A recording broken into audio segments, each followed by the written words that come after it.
मुरगुड शहरामध्ये निवडणुकीआधीच फटाके आणि गुलाल. मुरगुड शहरामधील वॉर्ड क्रमांक 9 येथील उमेदवार दत्तात्रय मंडलिक यांच्या समर्थकांनी निवडणूक निकालाआधीच गुलाल आणि फटाक्यांची आतिषबाजी केली. दत्तात्रय मंडलिक यांच्याकडून नेहमीच विजयाचा दावा केला जात होता. निवडणुकीचा निकाल लांब गेला असला तरीही आज कार्यकर्त्यांनी फटाके आणि गुलालाची आतिषबाजी करत यांचा विजय निश्चित असल्याची एक प्रकारे घोषणाच केली.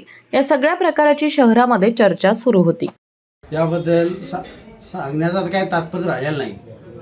कैलासवासी खासदार सदाशिव मंडलिक साहेब त्यांच्या आशीर्वादाने माजी खासदार संजयदादा मंडलिक, विश्वनाथदादा पाटील कैलासवासी यांच्या आशीर्वादाने परवीनदादा पाटील, विजय पाटील भैया आणि तमाम मुरगुडच्या नागरिकांनी आणि जनतेने मतदार भगिनींनी माझा 9 नंबर वॉर्ड असून यामध्ये तुकाराम चौक आणि आंबेडनगर येतोय.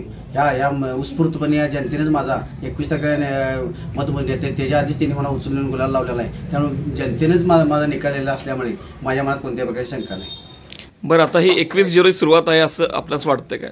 आता माझ्यामुळे सुरुवात झाली, गुलाल लावलेला आहे आणि आम्हाला तिघांनाही गुलाल लावल्याला जमा आहे. त्यामुळे 21 जुलै फायनलच झालेलं आहे.